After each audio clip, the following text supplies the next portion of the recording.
Hunahon, Congress can write their own laws. Congress can write their own bills. Dili man ta ingon nga kung unsay isulti o isubo sa Malacañang mao lang gihapon ng atong sundon. And mao kina ang gipakita ni Senator Bongbong Marcos. Pinaagi siyang version which is totally 50%, not totally but I think more than 50% different from the version ng Malacañang. So diha niya gipakita niya na pwede niyang buhaton kini, which is tinuod man gyud, no, that really the legislative branch, Congress, is separate from the executive branch. Dili ta dapat pwedeng diktahan sa Malacañang na okay may kami ang kaya ang magpanday, ang maghimo sa balaod is ang legislative man, dili man ang Malacañang. Tigpirman lang man mo, tig-execute lang man mo, diba? Kami ang tigpanday. You can give us your suggestions, but it's up to us whether to adopt it or not. So, sa House of Representatives, gi-adapt na to ang version sa Malacañang. Sa version sa Senate, sa Senado, ang ilang version is more than 50% different from Malacañang. Pwede nilang gawin yan? Pwede. Magka-problema lang kay lahi na ang version sa House, lahi po ng Senate. So, kung lahi ang version sa House ug Senate, mag-bicameral conference committee para plantsahon. So that the House and Senate will come up only with one version. Ang problema lamang is kung dili ganahan or dili gusto sa Malacañang ang version na magawas, pwedeng i-veto ng presidente. That's why usually, para wala na isamok, kung unsay ihatag sa Malacañang, sige, gamayang adjustments na lang kay para pag nahuman na may ani, pag pag-submit na mo ani sa Malacañang, pirmahan lang gihapon ni presidente. Tungod kay approve siya sa version. Ang danger lang, na gumagawa ka ng batas mo na hindi naman sang-ayon ng presidente, pag abot dito sa Malacañang, pwedeng i-reject ni presidente. So kung i-reject, pero ang pressure na sa Malacañang. Diba? Kaya ang nahitabo magudaan ang pressure, una, gihatag sa Congress. Diba? Tapos sasabihin ng MI, sasabihin ng palasyo, nagkapirmahan na kami nito. Nagpirma na kami ng CAB, Comprehensive Agreement on the Bangsamoro. Nagkapirmahan na kami ng FAB, ang Framework on the Bangsamoro. So, kaya nagkapirmahan na ani, dapat kamo sa legislative, kung unsa ning among gipirmahan, mao pud nang inyong ipagawas diha sa Kongreso. Naingon man si si Senator Marcos ng dili, kanang inyong gipirmahan, binding only to the executive. Hindi yan binding sa legislative. So, pasagdan na lang nimo sagdi na lang na maghimo magpanday mig amo. But again, the danger is, kung dili gusto sa Malacañang, pwedeng i-veto.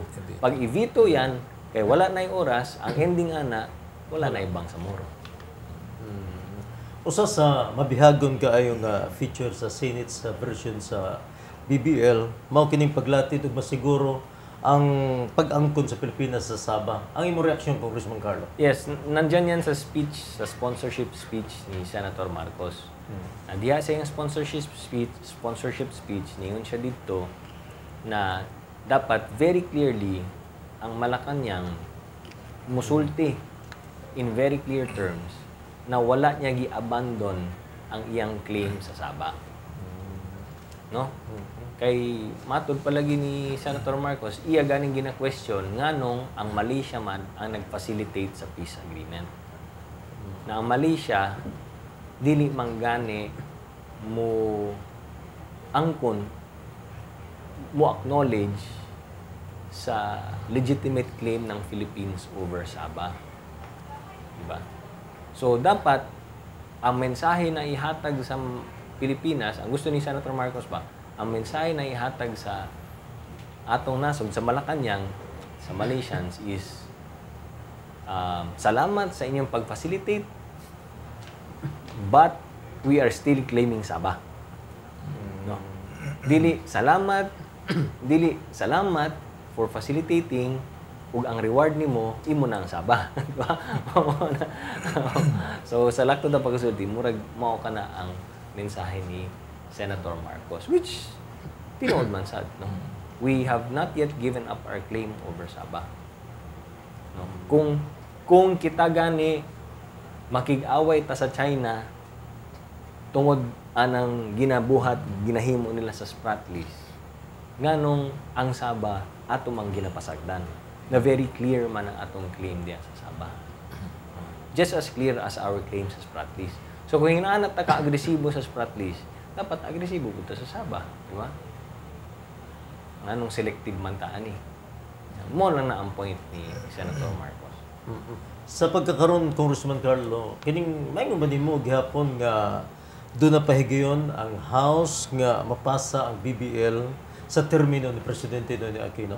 Sa House of Representatives, siguro makapasalig ko na kami sa House of Representatives, I don't know when exactly. No? Kung September ba na, or sa October ba na, or sa November ba na, or sa December ba na. But as far as the House of Representatives is concerned, I think kaya namin pasahin ang BBL or karon BL bar na. Hindi lang siya BBL, BLBAR na siya eh. BL bar. Ang Senate, hindi ko alam. No, I cannot speak for in behalf of the Senate. Wala ta kabalo kung muandar ba na sa Senado, kung unsa ang dagan sa debate sa Senado. And I cannot also speak kung pananglitan tapos mahuman mi sa House, mahuman sila sa Senate, unya lain ang version. Mag-bycam pa man na. So I cannot speak on behalf of unsay may tabo sa bycam. And I cannot also speak on behalf of Malacañang. Na basin at the end of the day, lahi ang version na mo pag-abot sa Malacañang, i-reject lang gihapon sa Malacañang kay lahi sa gusto ng MILF. And I cannot also speak for the MILF. Kay basin at the end of the day, i-reject lang po na sa MILF. Wala ta kabalo. No? I can only speak as far as the House of Representatives is concerned. And ako, kumpiyansa ko na as far as House is concerned, I think we will come up. We will vote on that. No? But, di lang ko makahatog assurance na katong among pagkabotohan sa House or mapasa namo sa House is the version na gusto ng lahat. Okay. Ang ikatulong bahin sa atong iskutanan karon Congressman Carlo, no, ang lain pang importanteng balaod nun nga padayong ginaduso sa House Committee on Labor. Kundi no, ikaw ang chairman katong ginatawag natong Green Jobs Bill. Mangutan na lang ko kung sa status sa mong Actually human nami sa among committee. Natapos namin sa committee pero tungod kay naa siya provision on appropriations and na tax incentive provisions. Kinihanlan pa siya moagi sa Committee on Appropriations and sa Committee on Ways and Means. No? And since nahumana sa Committee on Appropriations, nahumana sa Committee on Ways and Means, na ay amendments, approved with amendments, gibalik nila sa among committee. Para i-adapt nato ang mga amendments nila and maka-introduce po ta og lain pang mga amendments. So, mao na siyang nahitabo. Gikan sa among committee, ipasa namo sa Ways and Means, sa APRO, ipasa namo sa Ways and Means, na-approve sa Ways and Means, na-approve sa APRO, ibalik nila sa among committee, i-approve namo karon, pasa na namo karon sa plenary on second reading. Pero tungod kay wala lagi quorum, damay pod mi. Pero kung naauntay quorum, na-approve na siya on second reading. And hopefully, ma-approve po na siya on third reading. And I'm happy to announce na sa Senate, si Senator Angara, nag-sponsor po siya o Green Jobs Bill dito. Kaya siya man ang atong counterpart sa Senate. Because actually, ang chairman sa Committee on Labor sa Senate is si Senator Jinggoy Estrada. Pero tungod kay under detention siya, ang nahimong acting chairman is ang iyang vice chairman, which happens to be Senator Sani Angara. So siya karon ang acting chairman sa Committee on Labor and Employment. And I'm happy na si Senator Angara has agreed to sponsor the Green Jobs Bill dito sa Senado. Okay. Congressman Carlo, andam ka ba nga isulti nga ang peligro sa climate change niabot na sa level nga makaalarma nga hantod sa punto nga ang Pilipinas ug ang lain balangay sa nasod no, sa Asia o sa kalibutan. Kinahanglan doon na nagyud sila ilahang kaugalingong Green Jobs Law. Yes. Anyway, kitang tanan, kita magyud nato, experience magyud nato no, ang climate change. No? Kung mag-summer months, sobra kainit. Kung rainy season, sobra po ang ulan. And then ang atong mga typhoon, itaas ng mga kategory sa atong typhoon, nakaabot na tag super typhoon sa una, dili man ta mag-ingon-ana. And not only the Philippines but also the rest of the world, di ba? Lain-lain mga nations, lain-lain mga countries are experiencing climate change. So importante kaayo na in fact pressured ang tanang nasod na mag-adapt na sa mga climate-friendly technology. Mag-adapt na sa mga environmentally friendly machineries and technologies. Ang problema is, kinsa ang magpadagan ana, kundi ang ato mga mamumuo. Pero kung walay kahibalo, walay nahibawan, walay training ato mga mamumuo, dili sila makapadagan ana.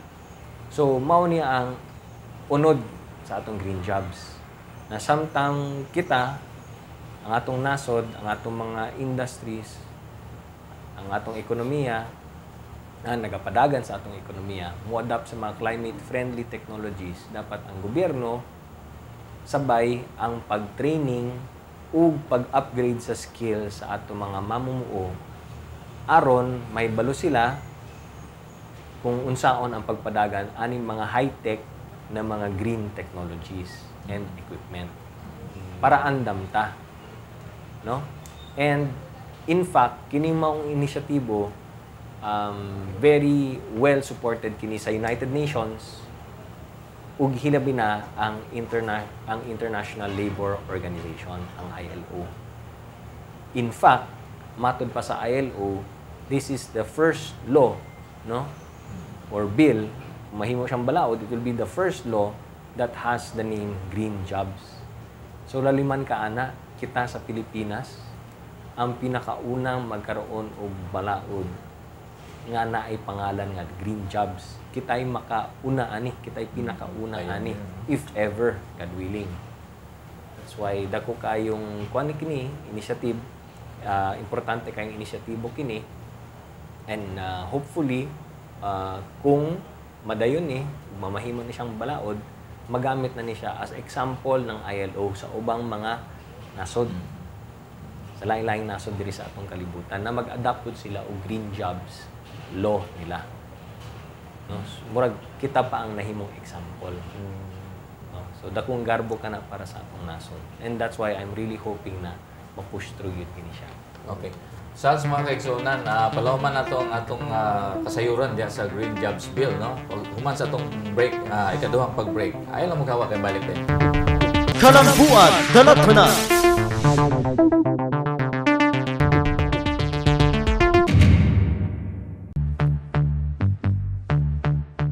Congratulations! Congratulations! Congratulations! Outstanding! Outstanding! Filipino Achiever! In public service! Congressman Carlo Nograles. Congratulations! We are proud of you! We love you!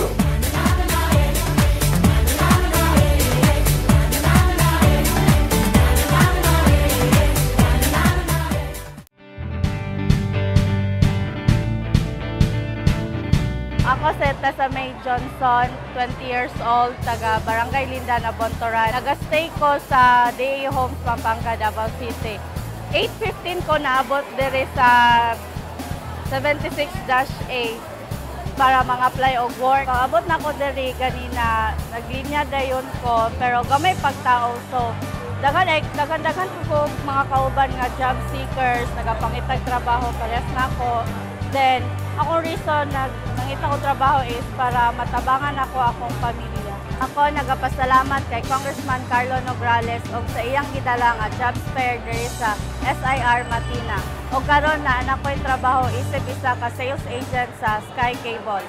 Ako si Tessa May Johnson o karon na anak ko yung Kay.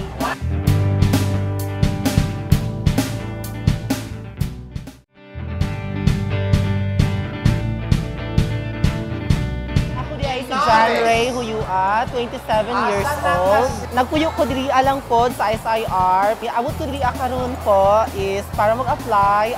Sa oras ako pag-abot is mga around 8 o'clock na ako diri.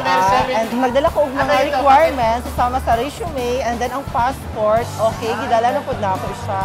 Nakita na ako nga daghan gyud ay ang tao dinhi ang dapitas. Gusto jud ko mo trabaho abroad kay since na ako'y extra nga mahatag sa ako ang mama since akong papa wala na karon. O karon ako nagapasalamat kang Congressman Carlo Nograles sa iyang gidala diri ang job fair dinhi sa Phase 1 SIR. Daghang salamat po sa Adana Agency Manpower Services nga nadawat ko isip ko sa ka-hotel worker. Og ako si John Ray Huyua. Og karon aduna na ko kay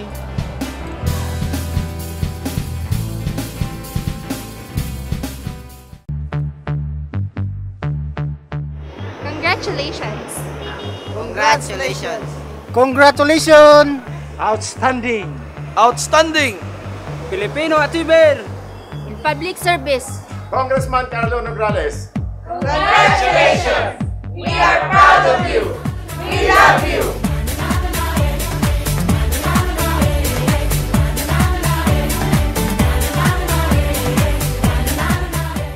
Kalambuan, Dalatanan. Balik ta sa atong programa, ang Kalambuan Dalatanan, makikigsunan, atong balikan ang atong ginahisgutan, no? Ang Green Jobs Bill.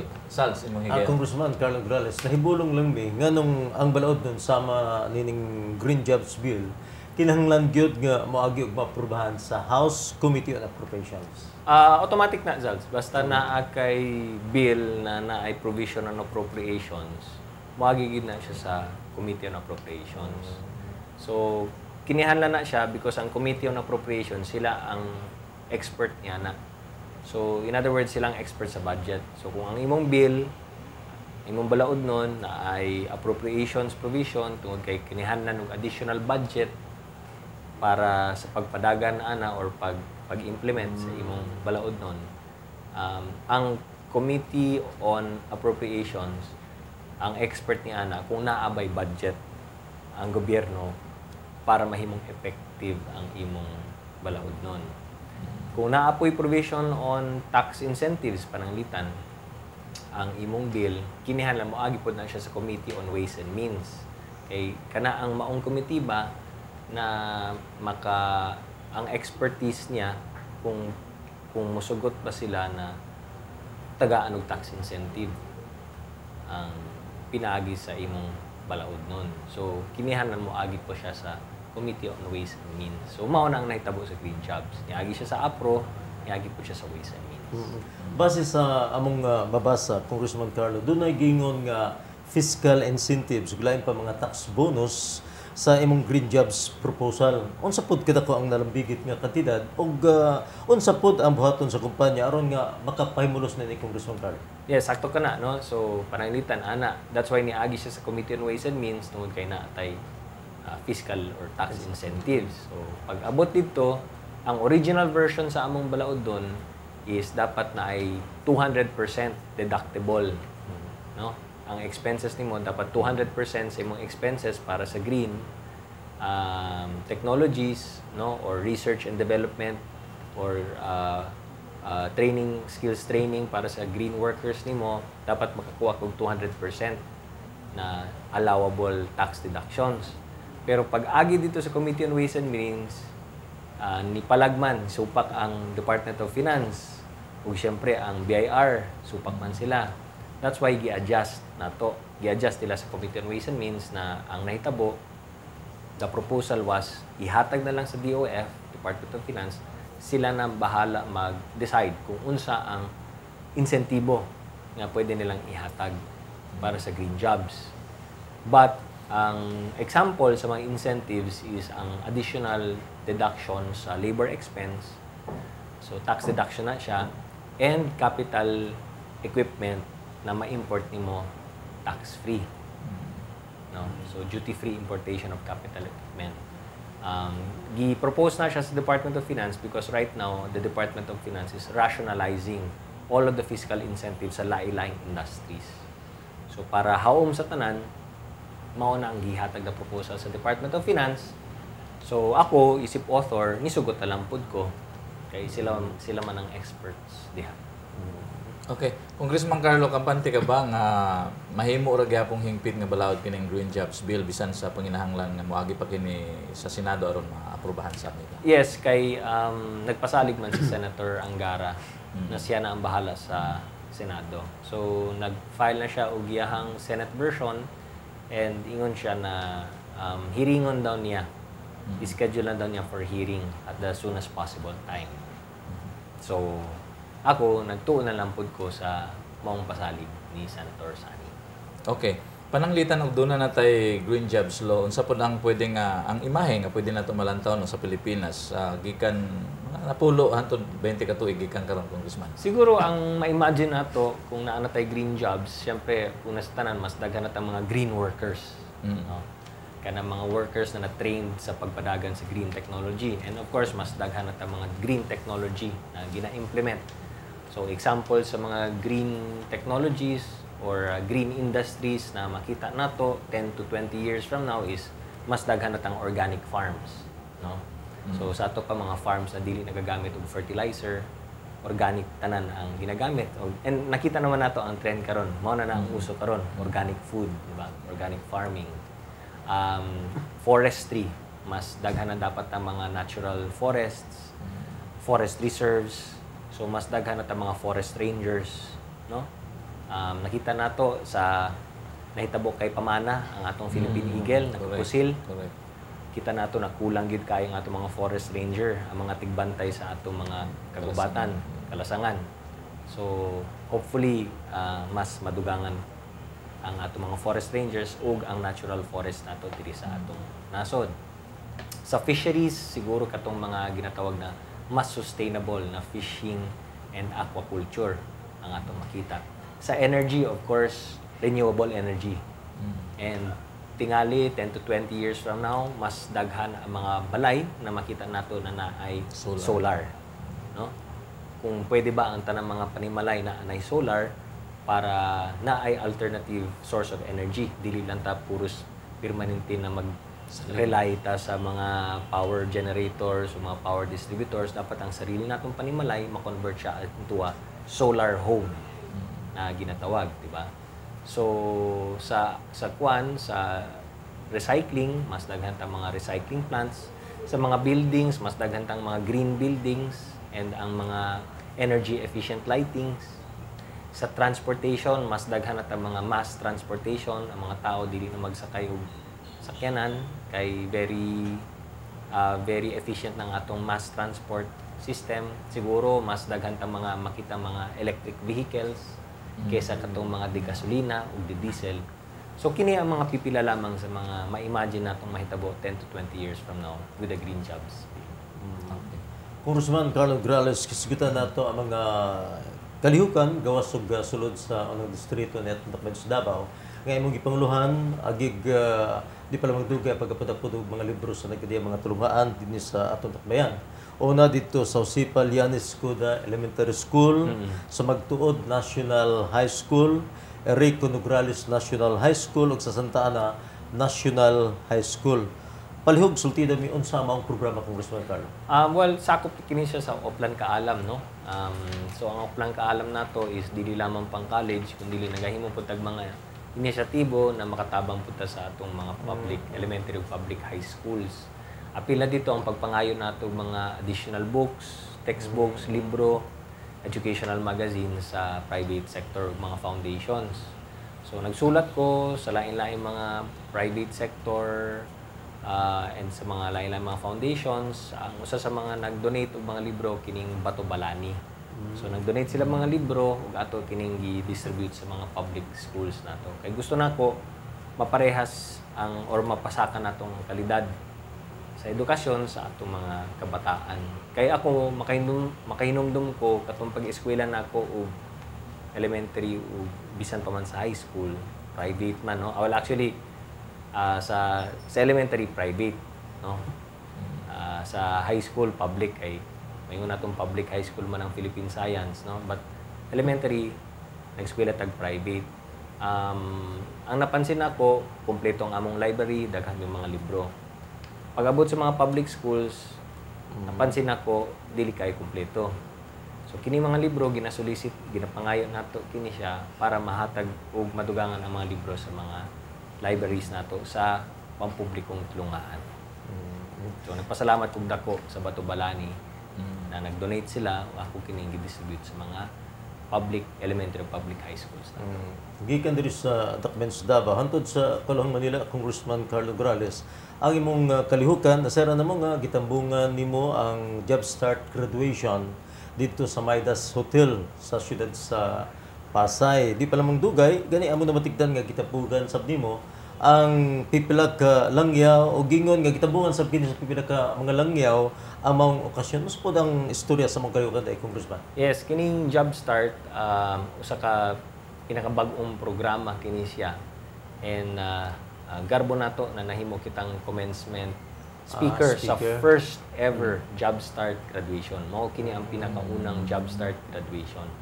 Kining Job Start manggod usa ka programa kini sa gobyerno diin ang tumong tinguhan nato is makatabang kita sa mga kabatan-unan nato na unemployed, nga walay trabaho.